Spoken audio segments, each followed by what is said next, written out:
What's up, guys? Welcome to another video. I am the Poetic Killer, and in today's video, we're going to be reading the poem Rise Up and the 3-Day Theory. So, we're going to start off with Rise Up. So, let's get to it. Minor setbacks for major comeback. When going through turbulent times, brace for impact. Sometimes being alone can be overwhelming. However, silence is where the soul is dwelling. The painful times is supposed to teach you a lesson. Get up and get to it. No time for all that second guessing. Trust in your instincts if you want to navigate through life. Create a vision for yourself is when you gain true insight, and that is rise up. Now it says minor setback for major comebacks. When going through turbulent times, brace for impact. So in that line, minor setbacks for major comeback. That was a little inspiration. Shout out to, it was one of the songs I was listening to with Kendrick and Nipsey Hussle, and they was talking about that, and that resonated with me because it's like sometimes what you're going through might be an actual building block for you to actually reach a greater atmosphere, reach a greater plateau. So sometimes even the situation you're going through, it might seem like a lot at the current circumstance, but once you reach a new plateau and you reach a new atmosphere and you reach a new height, you can look back down at that situation and be like, wow, that's so small. You know what I mean? You're looking down at your situation. You're looking down at circumstances that held you back. And now you being that giant that you are, you can now look down on that and be like, oh, okay, I needed that as a stepping stool. You know what I'm saying? So the situation you went through was just a little stepping stool for you to step over and for you to reach your plateau. And once you're a powerful soul, and you know how to utilize and transmute energy, you know how to utilize things that you went through in the past that held you back. You can transmute that energy to find solutions and how to overcome that situation. That's you practicing the energy of minor setbacks for major comeback. You know what I'm saying? So, and then it says, when going through turbulence time, brace for impact. So it's just like the plane of existence. And let's say like a plane is turbulence, you know what I mean? Like where they say be careful, brace for impact because the plane is not stable. It's the same situation. When you're going through something in your plane of existence, aka in your mental world or in the physical world, you want to be able to brace for impact. You know what I'm saying? And by bracing for impact is by having an inner security, not insecurities where you feel lacking of, is by creating that inner security. Because when you create that inner security, that's what can create that steady flow or that steady travel when flying through the plane of existence. And when you do, let's say, crash, it will be a more of a softing landing type of crash. It won't be a impactful type of crash where you're damaged in the situation. It will be more of like just like when you throw a paper plane. When when we were kids, and we used to create those paper planes, and you would throw it, and it would slowly slide and glide to the ground. That's how you want it to be. You don't want one where it's just full crash out. So it's very important that you practice the energy of inner security, creating those logical forms and concepts that can protect your inner self. And then it says, sometimes being alone can be overwhelming. However, silence is where the soul is dwelling. So if you want to reach yourself and you want to be one with yourself and be one with God, you got to go within yourself. That's the only time you can truly be one with God, is by going within yourself. You know what I mean? And listening to that inner voice and that inspiration. That's why it's called inspiration. It's like the spirit, in spiral, in spirit. You know what I'm saying? And that's where you get your inspiration from. It's from your spirit. So you have to realize that to get that power and that flame within. And then it says, however, silence is where the soul is dwelling. So the soul resides within. The soul resides within. So you have to shut out the outside world to get that inner answer, to get that inner wholeness. You know what I'm saying? So it's very important that you realize that silence, you need silence. You need a form of meditation. Silence is a form of meditation. Just like when you go to sleep, you shut out the outside world and give birth to the inner world. You know what I mean? That's what you're doing when you're dreaming, when you're sleeping. It's the same thing. Once you want to get that inner dream within yourself, you got to look within yourself. You got to listen to within yourself. And that's where everything comes from. And then it says, the painful times is supposed to teach you a lesson. Get up and get to it. No time for all that second guessing. So the painful time is supposed to teach you a lesson. It's supposed to remind you of where you need to go and redirect you in your path in life. You know what I'm saying? So don't get lost in that, because you might get lost literally in that direction. So you want to get lost in that situation. Um, so it's very important that you know where you're going. You're creating your own path. You know what I'm saying? So the painful times is only a lesson that you can learn and you can master as a school. You know what I mean? It's just like when you go to school and you're learning a lesson, you're learning something.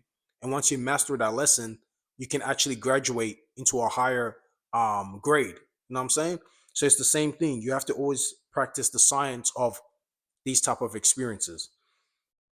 And then it says, get up and get to it. No time for all that second guessing. So second guessing, you always want to have a one direction type of way, where it's, when I say one direction, I don't mean one linear type of way. What I'm trying to say there is that once you have one vision, that should be the main vision. You know what I mean? You don't want to counteract it with another vision, because then you'll be confused. Then you won't know which one to pick. So in that second guessing, I'm talking about once you have one vision, that's the vision you're going for. You're not second guessing, aka you're not creating another alternative reality where you're like, okay, I don't know which one to choose. Because eventually they're gonna merge or clash. So you want to make sure that they're aligned and they're alike, so that when you're creating that vision for yourself, it's one that isn't full of confusion and vagueness. And then it says, trusting your instincts if you want to navigate through life. Creating a vision for yourself is when you gain true insight. So, trust, here we go again with the word instincts. So, everything comes from within. So, for you to trust your instincts, that's you trusting your intuition, trusting your internal compass, which is your navigation through life. And that's how you navigate. And then it says, create a vision for yourself is when you're gaining, creating a vision for yourself is when you're gaining true insight. So that vision for yourself is the insight, is the internal sight you're seeing within yourself. You know what I'm saying? And that's how you create your own vision, because it's coming from within. It's your own creation. You're not waiting for someone outside of you to create a vision for you. You're creating your own vision so that the vision will actually manifest for you. You cannot manifest something else that is destined for somebody else. You know what I mean? Because if you try to do that, that's just something that is not authentic. So if you want to be your true authentic self, and manifest what is truly for you and destined for you, because we all have our own path to walk in this life. So you cannot merge your path with someone else except or unless it's aligned. And when it's aligned, that's when you guys can be able to merge together, because you're all going in the same destination. You're all going in this down the same road to reach that heavenly place that you want to reach, which all comes from within. You know what I'm saying? That's why you have the temple. You know what I mean? And if you want to reach the temple of God and the vision of God, you got to get that insight. And when you get that insight, that's when you can really have the true vision of God. And yeah, guys, that is rise up. So in whatever circumstances you're going through, you want to be able to rise up out of that circumstance and evolve into something new. Now let's get to the next poem. The next poem is the 3 day theory. So this is very similar. It's just like rise up, just like the sun rises up into the sky, and you can see the sun illuminate the world and shine its light into the world and give the plants and the beings life. It's the same thing. It's just like how in the Bible it talks about Jesus rising up, you know what I mean, and giving life to the world and being the light of the world. You know what I'm saying? So those are very, very, very great charismatic metaphors to tap into for you to also reach that elevated, exalted space in the atmosphere. Now let's get to the next poem, which is called the 3 day theory. An energetic world with energetic experiences. Endless answers and questions for so many instances. Waves of emotions constantly clashing against the mind. The spirit, mind, and body are all uniquely intertwined. One's duty is to create more smiles than tears. Beware of the people you choose for your energy to share. A choice can be made in an instant in terms of changing directions. Enduring times of troubles while persevering is the key to resurrection. And that is the 3 day theory. Now it says, an energetic world with energetic experiences, endless answers and questions for so many instances. So, energetic world, just go out in society. You know what I'm saying? Go out into the world and you can see everyone's busy. You know, either they're going to work or they're attending to their family or whatever it is. We're all energetic. We're all moving, creating energy. That is the form of money. energy is a form of money, right? We're exchanging energy between each other when we interact with each other. Just like when you're doing a business with somebody, that's a form of energy. You're exchanging energy. You know what I'm saying? Just like you're exchanging money with somebody. I pay for your service for you to do something for me, and you pay for my service for me to do something to you. It's the same thing. And then it's so yeah, an energetic world with energetic experiences. We're all having our own form of unique energetic experiences. And then it says endless answers and questions for so many instances. So automatically, by you experiencing and having energetic experiences, you're automatically going to go through situations that will give you answers and questions. You know what I'm saying? So when you're going through certain experiences, the true wise individual would want to know the answer to their question. You know what I'm saying? But if you rebuke or you run away from the answer in whatever question you're having, then that's how you're going to forever be in a questionable state. So all your actions will be questionable by other people and yourself because you're not getting the right answer to your question. So it's very important to always ask questions so that you can gain the answer from it. And then it says waves of emotions constantly clashing against the mind. The spirit, mind, and body are all uniquely intertwined. So waves of emotions is just having to do with just like the sea. You have a wave of waves. You know what I mean? Comes in cycles. Like if you're at the beach, that's the same thing with your emotions. It comes in cycles. Just like you have a beach within yourself. You can have a sunny weather within yourself. You're optimistic, you're upbeat, you're happy. You can have a very stormy weather within yourself. You're very angry. Anyone that crosses your path, you're bringing wrath. It's the same thing. You have to realize that we're creating our own internal weather system within us, and when we create this within us, if eventually starts to externalize. You know what I'm saying? It eventually starts to externalize. When something goes within, it must come out. That is like unquestionable knowledge. You know what I'm saying? You cannot question that. What goes in must come out. You know what I mean? If a man puts his seed into his woman, she's gonna bring out a child. If someone eats something, he's eventually gonna excrete that out. You know what I'm saying? So what goes in must come out. It's the same situation. Whatever weather you're creating within yourself, whether it's a stormy or a sunny day or a rainy day, because you're very emotional. So you might want to pour emotions to yourself. There's nothing wrong with being emotional if you do it in the right way. You know what I mean? It's not what you do, it's how you do it. Everything is subjective. It's not objective. It's subjective, then objective. It's internal, then external. It's the darkness, then the light. It's the subconscious, then the consciousness. And that's how it goes. So you have to realize that. So be aware of the atmosphere and the weather you're creating within yourself, because that eventually will externalize and people will feel that. They'll feel the vibe, the vibration, just like the wave of emotions creates vibration. That's why you hear now electricity can be created through hydroelectricity. So water is a form of is conducive to electricity if it's um scientifically created in the right way. You know what I mean? If it's scientifically I don't want to say manufactured because water is not manufactured, but if it's utilized in the right scientific way, you can create electricity out of that. um that's yeah, so that's very important to know that. Just like the sun also. That's why if you're being under the sun for a long time and you're running around in the sun and then you touch something metal, you get electrocuted, right? But you don't have no form of electricity on you. So your body is a conductor of electricity based on the connection with the sun. Just like you see in the pyramid in Egypt or in anywhere actually, you see it always has a point at the top with the base on the side and with the sides and the base, right? So your body is a form of pyramid. Just like your sun is a connection to the sun, you have your own form of consciousness that creates electricity, or aka energy, that powers the body to do what it needs to do.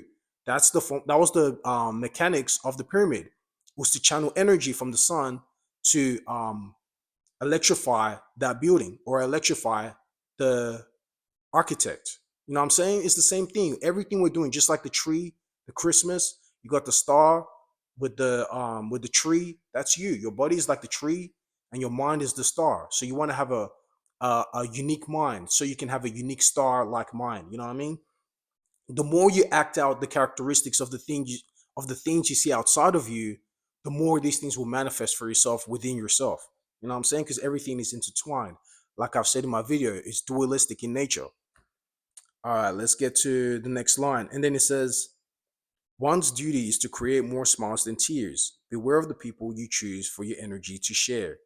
So you want to be able to create more smiles than tears, because the more you create more smiles than tears, the more you create more memorable experiences, and the more you can pass on from this life with smiles. You know what I mean? You don't want to pass on from this life with tears. So it's very important that for that to happen, you have to be around the right people that elevate you and make you want to see the best version of yourself.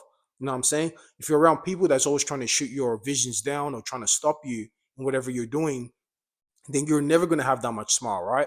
But if you actually surround yourself or put yourself in a position where you might have to be by yourself, but at least you're putting yourself first, then you're going to manifest more smiles. You know what I mean? So even if someone tries to stop you from you smiling because you're around yourself or you're around people that support you, no energy against you shall prosper, because that energy will be deflected, or the energy will just go dormant because the environment you've created is not conducive to that energy. So eventually that energy will have to pass on or go somewhere else. So it's very important that you create an environment that is conducive to your unique energy and not energies that is really not for you. And then it says, yeah, beware of the people you choose for your energy to share. So yeah, it's very important that you're around atmospheres or around individuals that create the vibe for you to want to express your true self. And then it says, a choice can be made in an instant in terms of changing directions. Enduring times of troubles while persevering is the key to resurrection. So a choice can be made. Your choices that you make is what alternate. Oh, sorry. The choices that you make is what alternates your actual reality. You know what I mean? You're creating your reality as you go based on your actions and your reactions. That's literally how you create your reality, based on your thoughts and your emotions. That will manifest as your reactions and your actions in the physical world. But this is what's alternating your experience and your realm of reality that you're living in based on just your action. So one action can take you to a whole different world, another action can take you to a whole different world. So it's all up to you as the observer and the judge, jury, and executioner of your existence in your life on what action you want to take and what course of direction you want to take. And then it says, enduring times of troubles while persevering is the key to resurrection. So if you want to practice the power or the energy of resurrection, you have to learn how to endure during hard times. That's the only time you can practice the power of resurrection. Because when one thing shoots you down, you're able to resurrect yourself and come back alive again. You know what I'm saying? But if you don't have that power within you and you're not tapping into that power within you, you'll never have the ability to do that. You know what I'm saying? So you don't want to wait on the outside world to give you that power or give you that knowledge of being able to resurrect during your hard times and resurrect during the things that try to stop you in terms of your situations and the life that you're going through. So it's very important that you're always resurrecting through difficult times and your own self limitations. You know what I'm saying? Because your self limitations is what creates the first form of death, because you're stopping yourself. But once you get rid of that self limitation, you're fully resurrected. Now you can go and pass on and exalt yourself into the highest, most highest, well, not really most high. There's no such thing as most. Everything's infinite. So you can exalt yourself to a very high plateau and keep extending and keep expanding and keep going. You know what I'm saying? You're the only thing constant in the universe, the only thing constant in reality is change. You know what I'm saying? So you have to realize that you always want to evolve yourself. You always want to expand yourself and reach new plateaus and reach new imaginations and new thoughts, because that is what the soul wants. That is what God wants. God is always creating. You know what I mean? So if you want to be in the like minded and be in the frequency of God, you have to always be in the form of creation, being creative, creating nothing out of, creating something out of nothing. And when you can do that, you're one with God. You know what I'm saying? And then you're really in the energy of creation and you're always constantly creating. You're always creating new thoughts and feelings. You know what I'm saying? New realms of realities, new emotions, you know what I mean? New unique entities, because you're in the energy and you're in the frequency of creating. Now you're the creator in terms of your imagination and your creativity. And yeah, guys, that is the 3 day theory. So everything goes in threes, and within the threes is dualistic in nature. So you're the observer, okay? And you're having both sides of your situation. You're always going through ups and downs, internals and externals, happiness and sorrows, highs and lows. But one thing that is always observing this situation will be you. You know what I'm saying? And that's why I say everything goes in threes, but within the three, that's you observing your dualistic nature. And then that's one and two, dualistic nature, internal, external, good, bad. But you're observing it as the third person, if you want to say it like that. But really, you're the first person observing your second and third perspective of yourself. So yeah, guys, that is the poem for today. Rise Up in the 3-Day Theory. Hope you guys gained something new. And until next time, guys, I'll catch you soon.